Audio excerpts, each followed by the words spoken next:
This week on the It's a Monkey podcast. I don't think there's a catch-all solution that you can apply to anyone who wants to become an entrepreneur, and whether or not you should get an MBA or whether or not you should have work experience beforehand or even get a college degree. I think it really depends on who you are and what you want to do.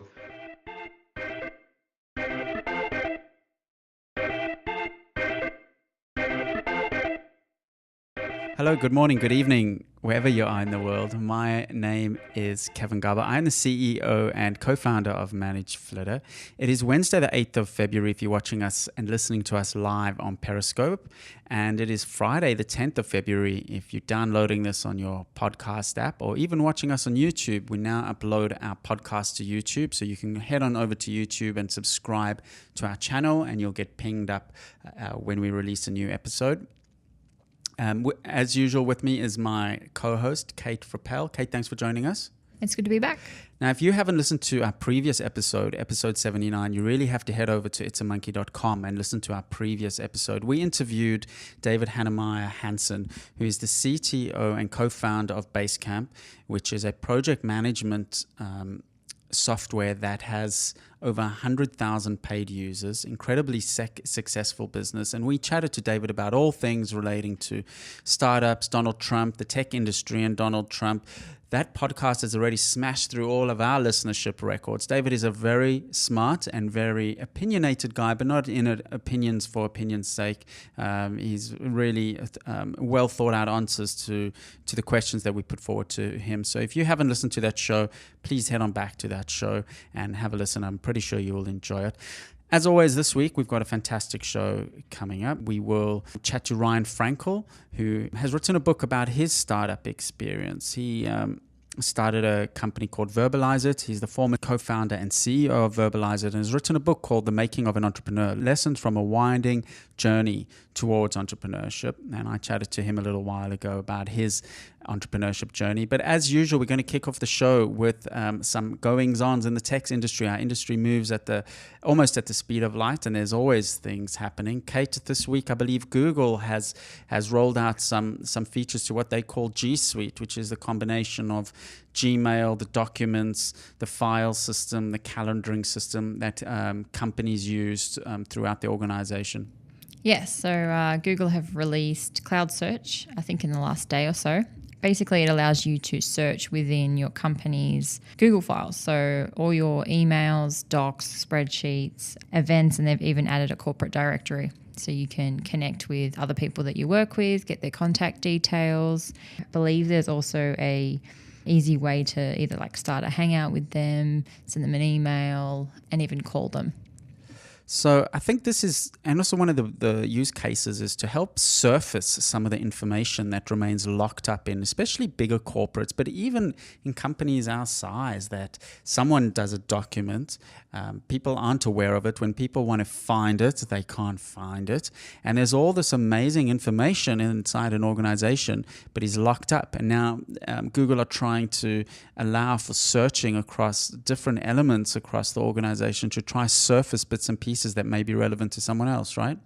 Yeah, they're doing that, and there's also some a type of machine learning which sort of guides you through your day. So recommends what it thinks you're going to need. So it'll give you your calendar and any relevant docs related to that, and so it learns what you're going to need from its files, I guess. What would be quite interesting would be, as a default in an organization, to have document sharing set as on as a default, right? So you have to, if you want to make it private, then you have to toggle it off. But as a default, all the documents are public. And then if you're working on a document, say you're working on documentation around setting up a new server, that Google can be predictive in a way and say, hey, there's 10 documents in the organization that seem to be matching a little bit what you're talking about. Click here to view them. Yeah, so I believe that's sort of what they're doing, but they're maintaining their current permissions. So if you're invited and you currently have permission to folders and files, then you'll be only able to see those.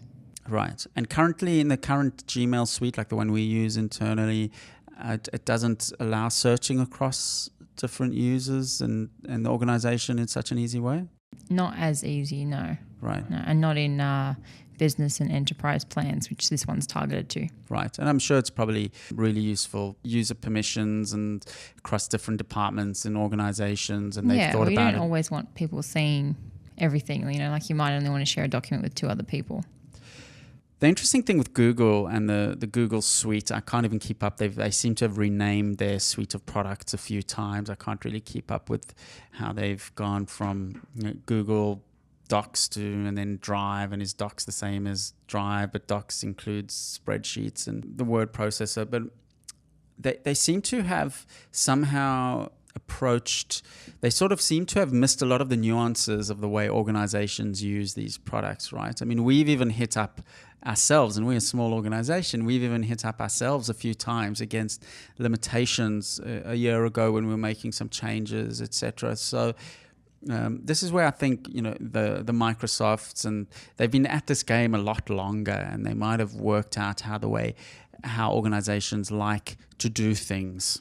At the moment, we hook in another program called AO Docs, which allows you to organize your files, and also I think the big benefit is you can't delete files if someone else owns them. So, for example, if you create a file, I can view it and edit it and stuff, but I can't delete it by accident.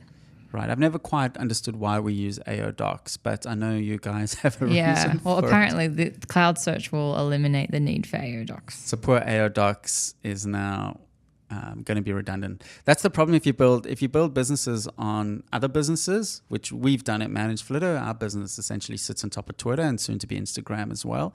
It's fantastic because you can leverage the success of another platform that's got existing users, but you are exposed to what's known as platform risk. And Jo, who set up the AO Docs, she said it's about ownership. She's watching us on Periscope. I think she's our most committed Periscope fan watcher. Number 1 fan. Actually, why don't you go get Jo, and we'll get her to explain exactly what AO Docs does. What AO Docs does, and maybe that might fill the gap of us understanding what this new Google product is. So we're just going to hop on out of the studio and call Jo, who rolled out the AO Docs across, which is a product that plugs into the Google Docs product that allows for some more control. So this is Josephine Pinto, who's the business operations manager at ManageFlitter. And Jo, you were the one that actually were involved in transferring some of our Google accounts, etc., a year ago. So tell us about this whole AO Docs. And have you read about the new Google product that's being released across the enterprise, the G Suite? G Suite, yeah, that's live. The one that I'm really hanging out for is Team Drive. So what's Team Drive? So Team Drive is more about the ownership of the documents that you've got on Google Drive. Is this part of G Suite? It will be part of G Suite. I'm not exactly sure. I'm thinking it's actually going to be released at the end of the year, maybe next year. Right. The way that this is related is AO Docs allows us to make sure that the business files are owned by the business. Not an individual. Not an individual. Because it's a problem. It's been a problem and this is what I was referring to previously about Google not working out things properly, is that previously if someone left the organization and say they worked on an important proposal, right, and you want to deactivate their Google accounts, away goes all their documents. Was that correct? That's exactly right. So AO Docs was a way where you could decouple the ownership of the document from the individual user. That's right. And it gives you more power and control over who you're going to share that document with. Now, has G Suite plugged that hole? Not yet. Still not? It's still on an individual basis. So still, if you have an individual tied to a document and you deactivate that account, that document is gone. Yes, exactly. And that is why we use AO Docs right now. Okay, so mystery solved. Jo, thank you very much for joining us. By the way, we had you on a few podcasts ago about talking about your Android phone. How's the Android phone going? What's it called again? The Pixel. The Pixel XL. The Pixel. How's the Android phone going? It's actually going really well. I've gotten used to it. All the disadvantages, I obviously didn't need them. Obviously, they didn't make that much of an impact because I'm enjoying the phone right now. I guess the only disadvantage is the accessories. Accessories being apps or actually hardware accessories of cases and things like that? Yeah, hardware cases, extra little bits that you can Apple have use. always had the most options for that. Yeah, that's right. Always had the most interesting options for that. But and also the Apple Watch. But I believe there's some new Android Wear watches coming out as well, so we'll have some choice. But most you recommend that phone? You're happy with it? Yeah, very happy with it, and I do recommend it. Better than the blowing up Samsung? Don't know about that. I'm actually hanging out for the Note 8? The Note 8. You're a diehard, Joe. I am. They love people like you, a real brand evangelist. So have you found any advantages in having native Android in the latest version? Do you get a lot more frequent updates, or is there any time where you feel that you've benefited from having such a clean version of Android? To be honest, I haven't noticed a difference. Right. Yeah. Okay. It's all the same to me. Interesting. Josephine Pinto, the business operations manager at ManageFlitter, which basically means she does everything. Thank you for joining us and giving us that information about AO Docs. So interesting if you've had that issue in your organization before where someone leaves and you don't want to lose their documents, give AO Docs a go. Thanks, Joe. No worries. Thank you very much. We've got an office full of smart people here. We're lucky we can just drag them into the studio. That was Joe. So that's G Suite, which we'll post a link to. We post a link to all these stories on itsamonkey.com. Other big news stories, Twitter have been pushing hard on fixing up some of their problems with trolls and spammers, etc. And they've rolled out a whole heap of changes this week. Yeah, so they're putting their money where their mouth is and rolling out changes to curb abuse and bad behavior on Twitter. So they're keeping the mean and unsavory content out of sight. So they've put a few new changes in, one of them being a safe search preference, so you can toggle that on and off. Another one being they're automatically hiding inappropriate tweets beneath a show less relevant replies option. So you'll have your regular stream of replies, and then there'll be an option at the bottom that says show less relevant replies. So then you can see the potentially inappropriate ones. So the director of engineering, he's got a great Twitter handle, Mr. Donut. He tweeted out about a week ago, making Twitter a safer place is our primary focus, and we are now moving with more urgency than ever. We heard you. We didn't move fast enough last year. Now we're thinking about progress in days and hours, not weeks and months. Twitter have come under a lot of criticism, and in fact, there were even rumors when they were trying to get bought a while ago that some of the potential acquiring customers such as Salesforce and Disney knocked them back because of the trolling and spamming issues. Now, Twitter is in the difficult situation in that it is an open social media network as opposed to Facebook and LinkedIn, which are more closed social media platforms. And as an open social media platform, I guess a little bit like Instagram. Instagram's got a problem as well with spam comments. Yeah, and with automation. And automation. So open social media networks, definitely it's trickier to deal with it. That being said, they can always do a lot more, and it's good to see that Twitter are at least tackling this, because there's been a lot of issues with people leaving Twitter, even just saying, especially celebrities and sports people, etc., that just get slammed by trolls, and they just say, I just don't want to deal with this anymore. So one other thing they're doing as well is they're going to be doing a better job of keeping banned users from rejoining the service in another name. Now, what I found interesting about that is they didn't say how they're going to do it, right? No, they don't want anyone to game it. Yeah, they don't want anyone to game it. And I was thinking, how are they going to do that? I'm not exactly sure, because people can use multiple email addresses. They can even use multiple phone numbers. So how are they going to do that? I don't know. Not too sure. Sure. The article we've got here says human reviewers and machine learning technology. So unless what they do is there's some cookie bits and pieces with an IP address, maybe if they see that something's come from the same computer with the cookie, they'll push it through to a human and they'll check that. I don't know, unless they've got some really smart technology. What worries me a little bit is one of the issues that we face at ManageFlitter is we have users that get caught up as false positives in some of their efforts. Yeah. And I'm a little bit concerned that some legitimate users are going to get hammered a bit with some of these new initiatives, especially initially. They'll eventually work it out, but I'm curious to see how they're going to get this right, because that is not a simple issue to solve. It sounds something like in the human real world, it's quite easy to ban someone from coming to a restaurant. You say, you put a photo up there and you say, don't let this guy in, and it's simple. On social media platforms and something like Twitter, to not let that same human just create new accounts, good luck with that one. Yeah.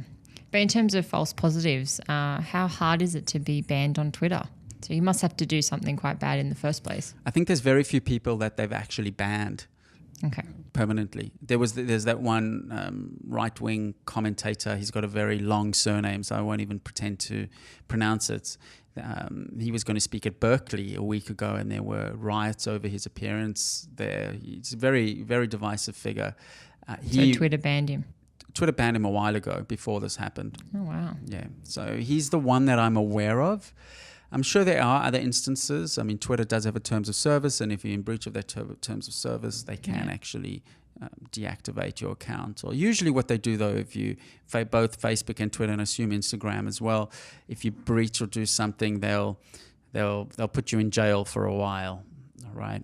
Oh. So, and then I've had even friends on Facebook that people like midwives and things like that have posted images that Facebook doesn't like, and they turn it off. Turn off their account for a month and tell them that you've been a bad person and don't do this again, and because of that you can't use your Facebook account for a while. So I do hope they sort that out, because it's probably 3 or 4 times in my life, I'm quite a big Twitter user, but I try to stay away from tweeting controversial things. Probably 3 or 4 times I've had snarky tweets my way, and it is quite unpleasant, and it's a little bit confronting. So I really do feel for the people that get hammered with hundreds and hundreds of abusive tweets and offensive tweets. It's not really what these social platforms are about. And again, it's very hard to balance the freedom of speech versus this trolling issue. It's a very difficult issue. It started in the days even with YouTube, when YouTube comments used to be a nightmare. They were famous for being a nightmare. Then I think they locked it in with your real Google identity, and that helped a bit. Yeah, I'm fairly sure you have to have a Gmail address now. And most people do. They have to hook in a Gmail address to get into YouTube. And one of the strengths and weaknesses of Twitter is you don't have to reveal your identity, which is bad because you can hide behind it. It's good because, say, a kid in a conservative community can be anonymous and discuss and reach out to accounts that may be supportive of him, and its covers won't be blown, or even in people in countries where there's no freedom of speech, right? True. People can't tell who they are, and that's a good thing. So these are not straightforward issues at all, and I'm glad I'm not the person that's given the task to say, make sure people who have been banned do not set up another Twitter account, because I'm not quite sure, but an interesting challenge nonetheless. But most of us standard Twitter users will be okay. I think we won't be. Let's hope. Anyway, you're listening to episode 80 of the It's a Monkey podcast. We put together an hour of informative chat around technology, startups, entrepreneurship, self-improvement, anything related to the entrepreneurship tech economy journey we chat about. We're going to take a short break, and after the break, we're going to be talking to Ryan Frankel, who has written a book about his startup experience, and we'll be back after this short break. Hi, this is Dave from ManageFlitter. Are you interested in growing your Twitter account with real followers who are within your target audience? ManageFlitter's Power Mode feature provides pro and business users with powerful search functionality. You can search for keywords within tweets or Twitter bios, and even find accounts that follow your competition on Twitter. Once you have selected a search, you can take advantage of our expansive filtering options to ensure that you only follow the highest quality Twitter accounts. Using the Power Mode feature on ManageFlitter will also ensure that the follows you perform are not wasted on fake or spam accounts. Get the necessary tools to grow your Twitter account by signing up for ManageFlitter Pro or Business. Go to ManageFlitter.com for more info or email our support team at contact@ManageFlitter.com with any questions. You're back with the It's a Monkey podcast. We talk about everything tech economy, startups, entrepreneurship, blockchain, cryptocurrency, all those exciting bits and pieces. And here at work, I sit with 3 computer screens open. And one of the screens has got my tweet deck with tweet streams running like crazy. And that allows me to pick up interesting bits and pieces and interesting tweets. And I divide my Twitter account into Twitter lists of various categories of tweets I don't want to miss, and entrepreneurs, etc. And a couple of weeks ago, one of the Boulder, Colorado entrepreneurs, I think it was Brad Feld, tweeted out about a new book, an autobiography of an entrepreneur. And I'm a bit of a sucker being an entrepreneur. I just love hearing about other people's paths. And I was interested to discover a new book, The Making of an Entrepreneur by Ryan Frankel. And I'm happy to say I tracked him down. Now, Ryan is obviously the author of this book, The Making of an Entrepreneur, Lesson from a Winding Journey Towards Entrepreneurship. And he's also the former CEO and co-founder of VerbalizeIt. Ryan, thank you so much for joining us on the show. My pleasure. Thanks for having me. So, Ryan, by the age of 28, you had worked for Goldman Sachs. You had received over $1 million investment in your business. You had refused investment from a Shark Tank episode, I believe. You had bounced around between a few different cities. And the real interesting part of your journey hadn't even begun yet. No, that's right. The real journey began when I was a graduate student at the Wharton School at the University of Pennsylvania. All of the years of experience I had leading up to that point in time gave me a lot of the tools to become an entrepreneur. And when I was in grad school, the idea sort of hit me square in the face for this business. And the next 4 years was really kind of a bumpy ride, filled with a lot of highs, a lot of lows, which eventually resulted in an exit sale to another technology company. And we'll talk a little bit about that exit a little bit later. But one of the parts in your book, I mean, your book is really, interesting in the sense of, as an entrepreneur, I think we don't realize that, I wouldn't say we sanitize things to most people, but we leave out a lot of the gory little details and the setbacks and, the million of decisions and judgment calls we have to make. And it's, I always enjoy just seeing, all the bumps in the road and the gory details. And something that made me smile was you had received your MBA from Wharton, which is one of the best schools in the world for that. And you went to the Techstars talk on valuations, and the person giving the presentation that said if you've got an MBA member on your team, you can discount the valuation. Yeah, that was funny. We had just flown in from Philadelphia out to Boulder, Colorado, and we had just rolled into the office, and I got there in the nick of time. I was able to attend my graduation, and myself and my co-founder were both wearing our Wharton fleeces. We were freezing in Boulder, Colorado, and we're sitting there, and she saw our Wharton fleeces and decided to make a joke at our expense. And needless to say, it had the whole room laughing, but it also had us both a little bit concerned as to what we really got ourselves into. I mean, we won't go on a major tangent, but what are your thoughts on the MBA and if you want to be an entrepreneur? And there's, it's definitely, I think, in 30, 40 years ago, it was the quintessential, qualification. But now it's really a little bit more complex, isn't it?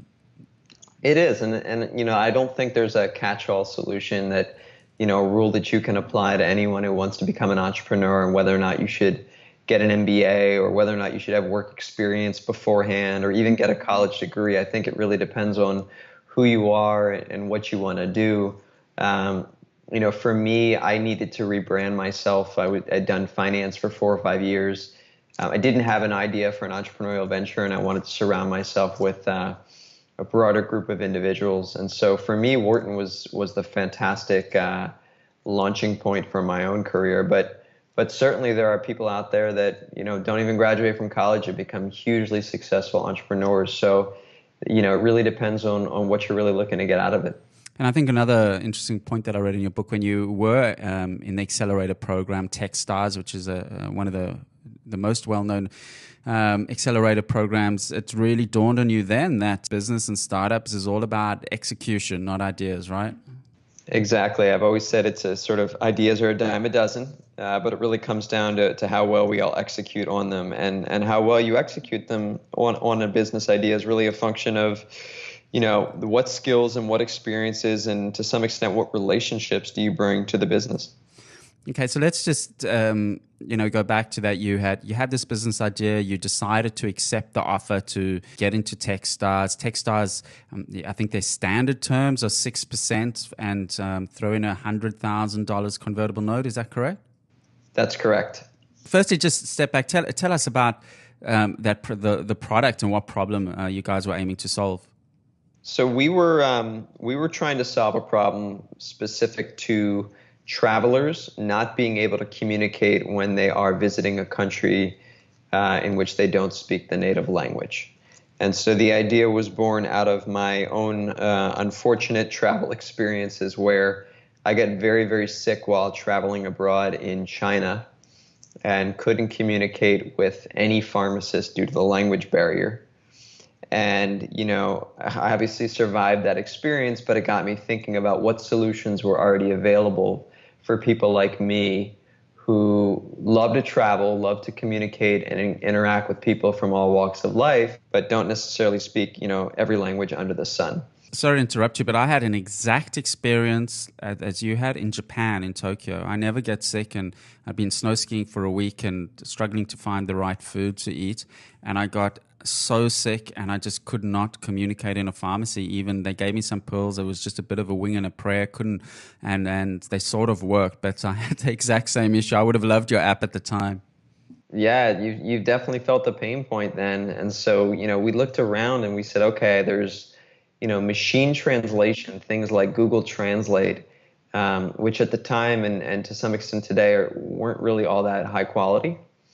And on the complete other side of the spectrum, you had very, very expensive call centers staffed by professional translators and interpreters, but the price points were astronomical. And so for a consumer traveling abroad, you were sort of stuck in the middle. And our focus was to take the best of both, take the sexiness and the technology and the sleekness of a Google Translate, but have the translation itself be powered by real people. And so we built an app that enabled travelers to instantly connect with another person, that person being a live translator or interpreter, to help them facilitate a discussion across language barriers.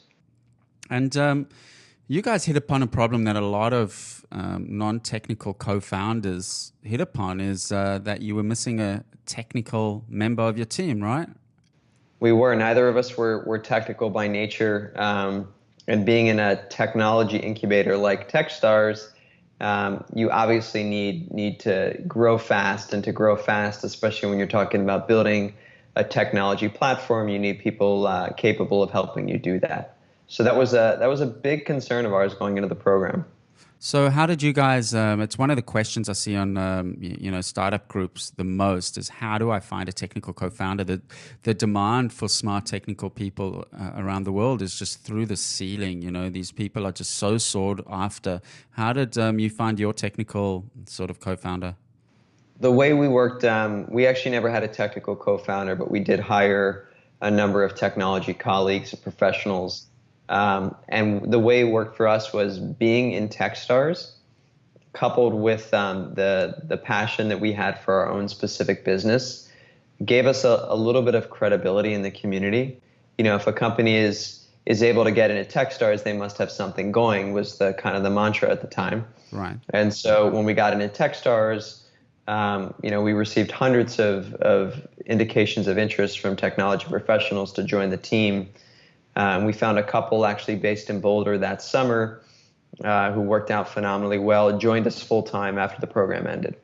I think a lot of people don't realize you can actually, and of course it requires at least a little bit of funding, but you can hire someone and then retrofit, or not retrofit, but you can retrofit, co-founder onto them, bring them up as co-founder after they started out as an employee, technical employee, and did well.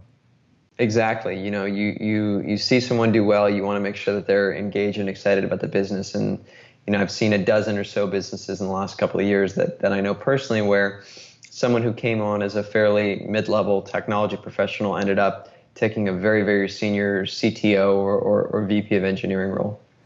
So you guys were in Techstars, and you had this idea, and I liked one of your demos you spoke about where you were doing a live demo, which is always risky, even if it's just a SaaS product, let alone something where you're tapping into a human network. And your first go of it, no one answered the call, and no one actually it didn't deliver. But then you tried it again, and you got someone good at the end of the line, and you obviously impressed people with your demo.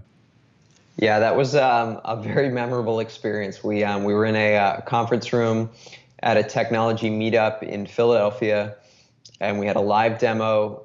None of the translators picked up the phone the first time around. And the way it typically works is if the first translator available doesn't pick up, the technology cycles to the next one and the next one until someone gets your call, and no one picked up. And so I was standing there on stage. I turned bright red. I was embarrassed. I think I luckily made a quick joke that our translators were being bashful. And then we decided to try again. And you could hear the audience just pause, like hold their breath, like, oh God, please let someone pick up and save this guy on the stage. And unfortunately they did. It was one of our best translators picked up. She gave a perfect translation, and the rest, we were off and running. But that was one of the more interesting and memorable moments from our early days. At least it gave you good content for your book, right? Exactly, right? Colorful content for your book. Exactly. I also say that to my girlfriend when we hit a lot of bumps in the road. I go, it's going to be a great chapter. Exactly. So take us through big picture from there on out, right through to your exit and where you're at, the business side of things and the product. What happened to it, and where it's at today. Sure. So we took the business through Techstars. We went on Shark Tank, which is a TV series here in the U.S. on ABC, and decided to turn down a couple of the deals in the aftermath. And we ended up raising $1.4 million from a bunch of great angel and small institutional investors. That gave us about 2 to 3 years of runway. And we did a smaller convertible note, another 800,000 or so. So we raised about 2.2 million in total between 2012 and 2016. And then, come towards the middle to the end of 2015, my co-founder and I decided it might be worthwhile to look at exit opportunities. We put some feelers out there, connected with an acquaintance of mine who was the CEO of another technology company. He and I had become somewhat friendly over the years. And so when he learned of our interest to position our business inside of a larger company, we had a number of good discussions, a lot of bad discussions, bumps in the road, moments when the deal was dead or was going to fall through. But at the end of the day, they acquired our company in May of 2016 and have completely assimilated the product, the team, and some of the technology into their own business where it sits today. Got a lot of questions around that. What is their product? They are more on, they provide a translation software, right, that enables companies to utilize technology to translate their content, whether or not the companies themselves provide the translators or if they lean upon our acquiring company to find the translators. This company that acquired ours was very, very successful in building software specific to translation management. And the nice natural tuck-in for us was a lot of their clients were looking for translators to do the work themselves. and our acquirer initially didn't have a great solution for that. And we also provided a much more instantaneous, near instantaneous quoting tool to help companies figure out right away what it was going to cost to translate their content. So both of those made for a natural tuck-in. And was it, the type of exit that you'd hoped for in terms of, ROI for your investors and obviously for your own sweat equity and blood, sweat, and tears? No, at the end of the day, when we started the company, we thought it was $1 billion company, and we were certainly not acquired for $1 billion. So from an ROI perspective, especially on our supporters' capital, we had higher aspirations, but it was still a very nice exit. It enabled us to be proud of the technology and the team we had built and to place it in another company. It gave the entrepreneurs behind the business a tremendous learning experience. So all in all, we're very, very happy with it. But yeah, mixed emotions along the way for sure. Now, why did you guys decide to exit? I mean, I think you speak, in your book about this, and it's definitely one of the big questions that an entrepreneur faces a lot. Almost even as soon as you start getting some traction, business is all about timing, as and you think about, well, there's the option to get more funding and to build it out. There's the option to sell it. There's the option to keep on going. These are difficult questions. What made you guys decide, well, this is the time for us to seek an exit? Was it personal? You guys were burnt out, or was it were there other factors in the mix? I think it was a combination of both. On the personal front, we had been burning the midnight oil for 4 years. My co-founder and I worked tirelessly throughout the days, the weekends, and over a number of years, that does take a toll on you. So there was certainly a personal side to it, but I think the real reason to pursue an exit was we felt like we could grow a lot faster and achieve our objective a lot quicker as a part of a larger organization rather than just being a standalone entity. And so when we sort of looked at our growth rate, our trajectory as an individual company, and we compared that to what would happen if we aligned ourselves with a company with a bigger customer base, for example, what that would do for our own prospects. And it sort of naturally made sense to us. You guys didn't think of getting more funding and to build it out yourself? No, we didn't. We had raised enough at that point, and for what we had raised, I think we had higher growth trajectory aspirations. Right. So rather than go back and reformulate again, we stumbled upon a great relationship with our buyer. I mean, a few aspects in your journey as well, which were quite interesting that I don't think get spoken enough about. And particularly, you speak quite a lot about your girlfriend, who's now your wife. And I mean, she seemed like she was a real rock for you in the heady early days of it all. Yeah, she was. I always like to say she was our biggest investor. She invested her love, her heart, her emotion in not only to me but to the company and our team. She was our biggest advocate. She was always there for me for sure, but also there for my colleagues, hosting events for them as well. And anyone out there who's ever tried to start a business or has started a business knows there's a lot of highs and excitement that goes along with building a company from the ground up, but there's also a lot of lows. And I've always believed that it's that the successful entrepreneurs are able to balance the highs with the lows to remain even keeled throughout the journey. And she taught me a lot about that. And she allowed me to remain even keeled. So she was a huge supporter. And I've seen it the other way too. I've seen entrepreneurs who are, significantly smarter and more successful than I'll ever be, but their loved ones, aren't all that supportive. They don't like that lifestyle. They don't understand that risk profile. And that takes a toll on the entrepreneur himself or herself. I think I've seen that as well, where partners just aren't empathetic to the journey, and it's fair enough. It's not their choice. It's not their journey. But at the same time, the reality is that the entrepreneurial journey is all consuming. I mean, I heard an interview the other day with some chap that had built out his business and sold it to I don't know if it's with Salesforce or eventually for a lot of money. And he said, through all these 10 years or whatever it was, I was always waiting for the time when we would just hit that smooth water and be plain sailing for 6-8 months, and it just never happened. So it is quite an intense calling, and the toll on family and friends is pretty significant. I went to a talk a few years ago by Frankel. You might not know his name, but he founded Westfield Shopping Centres in Australia. Sure.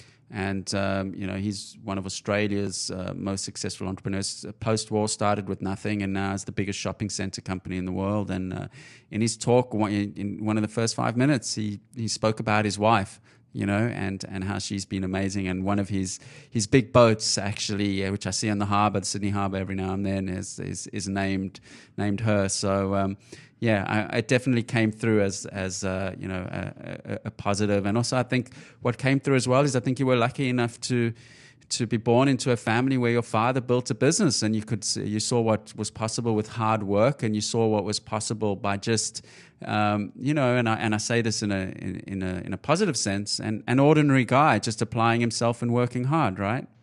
Yeah, I've always said we're all a sum of our environment, and I was very fortunate enough to be raised by two parents that enabled me to become an entrepreneur. I learned from my father's experiences, and my mother taught me everything there was to learn about the nuances of education and how to grow a business. So I was very lucky, and not everyone is that lucky, and I realize that, and I very much appreciate that. So you landed up, you in Florida now. I'm talking to you in Florida, right? That's correct. So you guys sort of went from New York to Florida New York to Boulder for some of the Techstars stuff, and how did you guys land up in Florida? So we actually started in Philadelphia when I was in business school, went to Boulder, mm-hmm. Then we actually relocated to New York, just given the international city that New York is, and how that aligned nicely with our international focus, our language translation focus. And after we sold the business, and actually a little bit before we sold the business, my wife and I, we had enough of the rat race of New York. New York's a fantastic place, and I could definitely see myself going back there in the future. But after having lived there for 8 to 10 years off and on, we both wanted to try something a little bit newer. And we had talked to a lot of people down here in Miami about the growing entrepreneurial culture. There's certainly a great lifestyle and outdoorsy culture. On the personal side, I like to take part in triathlons and running events, and there's a lot of that down here, just given the weather. So we moved down here earlier this year, and the rest we fell in love, and now we're permanent residents. You'd really love Australia, particularly Sydney, and it's good weather, everyone's outdoor lifestyle. Have you ever visited? I'm visiting in March. Oh, well, welcome. Drop us a line. I'd love to show you some of the sites. I think you're going to love it. Perfect. I will definitely be in touch then. What's next in store for you? Currently working on the next entrepreneurial venture. So the last couple of months have been truly exciting for me. Starting a new company and getting to flex some of those muscles in the brain that I haven't tapped into in a while. The things that you forget you have to do at the early stages. I'm having a ton of fun taking the next business off the ground. What's the startup scene like in Miami? I visited Miami once. You don't hear that much about Miami startups and big exits from there. There's that one VR company that's been in the press lately, Magic Leap, I think it is. I think they're based in Florida somewhere. But what's the tech startup scene and startup scene in general like there? You mentioned it's growing.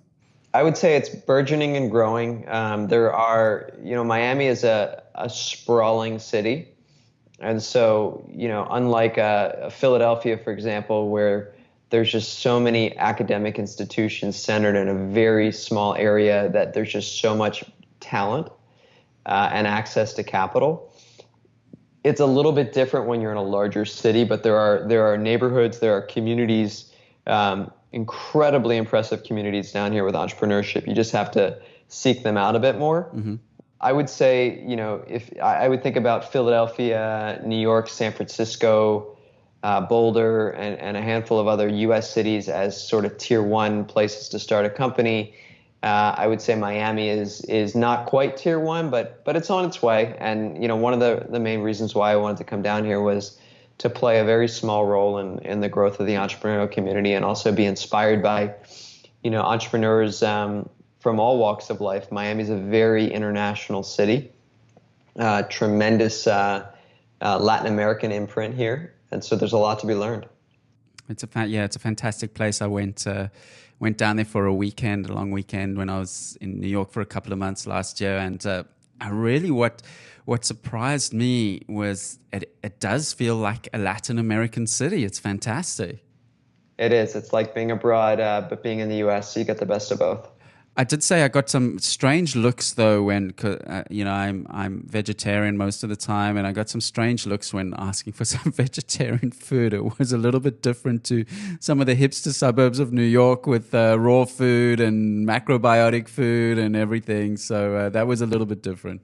Exactly. You don't want to tell someone you don't want their empanadas down here. Exactly.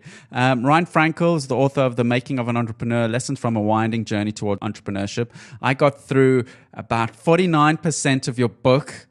Squeaked it in over the last couple of days. I look forward to reading the rest. Ryan's also the former CEO and co-founder of VerbalizeIt. Appreciate you joining us on the show, and good luck with the next stage of your journey. And please enjoy Australia and reach out to us. Perfect. Thanks for having me on the show, and look forward to talking soon. The It's a Monkey podcast is brought to you by CheckDog. Use CheckDog to easily review and monitor your website for spelling errors, broken links, and broken images, all with the push of one button. CheckDog can also automatically monitor your website and notify you of newly introduced spelling errors. Go to checkdog.com/podcast to receive 50% off your first month subscription. CheckDog.com, helping the world's leading websites keep their content error-free. Kate, maybe it's because I'm an entrepreneur for my sins, but I never get bored of hearing other people's journeys. Everyone is unique. There's obviously common threads, one of which is you have to work really, really hard. One of which is, I always find there's people have surprises. Things either go better than they ever expected or probably a little bit worse than they expected.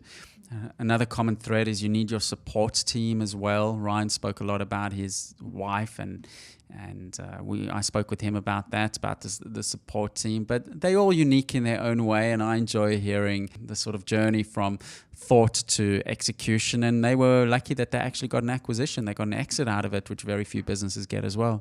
Yeah, no, I found it interesting too that he made the point that you have to take the ups and the downs. Like it's sort of, I feel like the whole entrepreneur thing can sometimes get a little bit, it seems really sparkly and amazing, but I think people would forget that there's a lot of downsides too that you have to deal with. Yeah, like a lot of things in life, the glamour is what people notice. Even the rock star lifestyle, if you look at famous musicians and that are on the road, it looks very glamorous, but you speak to any musician that's been on the road and the glamour goes out really quickly. It's like that famous picture of the iceberg. Have you seen that?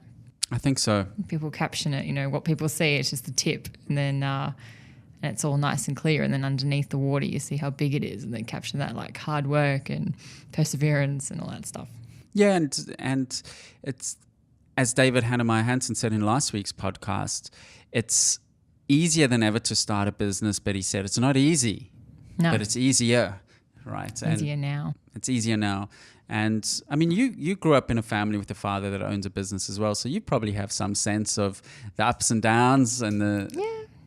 Yeah, I mean, it's a different industry altogether. It's not a tech business, but it's still, I mean, a business is a business. You need more money in than out. You have staff issues. You have all those issues. Oh, definitely. It's interesting to sort of watch him and learn from like hard work and how it pays off and managing people. Which is the trickiest one.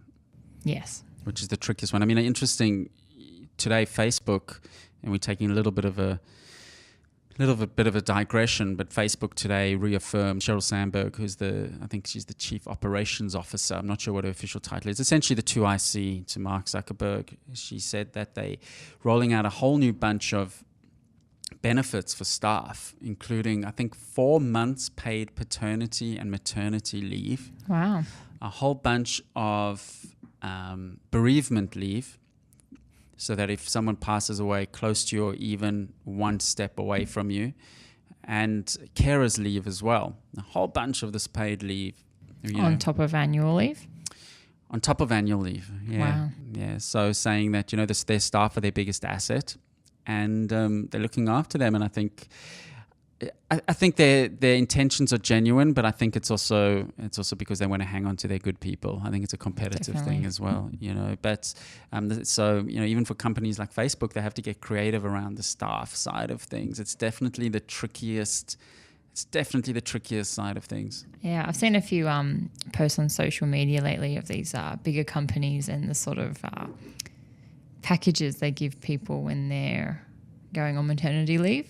One from Spotify had like a little T-shirt, and it said something about welcoming the newest band member, and like a little pair of headphones and stuff. So they're really going all out to make people love their job. Look, I think it's great. I think the downside, or the challenge I should rather say, is you have to, as a business, you have to have resources for that. And not all businesses do have resources for that. So a lot of these businesses are funded or they're highly profitable. But I think there's definitely value. There's definitely value in creating a company that factors in that people have lives. Yeah. But you do have to first get escape velocity. And there's a saying in business that, you have to, for 4 to 10 years, you have to work more than ever, so that after that you can pull back and you can work less than ever. But, you have to achieve escape velocity, which means you have to overcompensate and do a lot. But yeah, so it was interesting that Ryan grew up exposed to that. I also grew up with a father that started a business as well. And just as Ryan said, he said that, his father was an ordinary guy that achieved just by working hard and treating his staff well. And it's the same when that's what sort of, seeing my family with their business. And if someone's listening to this podcast, I promise you that the people that are starting businesses, you're not more stupid than them. It's very unlikely. So go for it. If you've always wanted to, we always say on the podcast, the only person that's not allowed to go for it is Kate, because she's my right-hand person. No, I'm kidding. I'd always support her. But, it's definitely one of the challenges in our industry. We've had two of the technical team members, James and Charles, both start their own businesses? Both went to start their own businesses. So it's definitely a challenge in our Interesting to see how they're going. It's interesting. I think they're both going pretty well. Both super smart guys. They are missed in the tech team. So it is a challenge in our industry. But if you're listening to this podcast and you've also always wanted to start a business, it is easier than ever. And David Hannemeyer Hansen gave some tips last week how to bootstrap it, which Ryan Frankel is interesting, different to David, is very pro bootstrapping and going at your own. They did raise some money. Okay. And they weren't technical people, so they couldn't code it up themselves. They needed help doing that. Whereas David is a super, super smart technical person. So it helps if you can actually, in a way, do the work yourself. Yeah, but it's a huge barrier to, you often, not always, but often the people with the ideas don't always have the skill set to make them happen. They've got to find someone else to help them, and then you've got to rely on that person and have the money to pay that person, and it's just snowballs effect. It does. And that's why in the early days for a tech business, if you're the one that can code it, and to learn how to code to prototype is not impossible. You don't have to be the best coder in the world to create a prototype that someone can look at and say, wow, I'd love to use that. Or even someone to get one person to pay for it. If you just get one person to pay for it, that's a very, very important signal. And you can create things, or you can get an outsourced person through Upwork at $5 an hour, $10 an hour to create a prototype. There are ways. You've always got options. You've always got options if you're hungry enough. You've always got options. But there's plenty of design programs too that have sort of tried to make the coding process of websites and prototypes much easier. So you don't actually have to touch the code. You just move elements around the page and that's the kind of thing. Yeah, but as always, these things are not easy to execute on. Anyway, that's episode number 80. Thank you for joining us. You can head on to the show notes at itsamonkey.com. The single thing that helps us most is if you put a review on iTunes. That helps other people discover this podcast. Also tweet us, email us. We love to hear from our listeners, and we will chat to you next week. Thank you very much. See you later.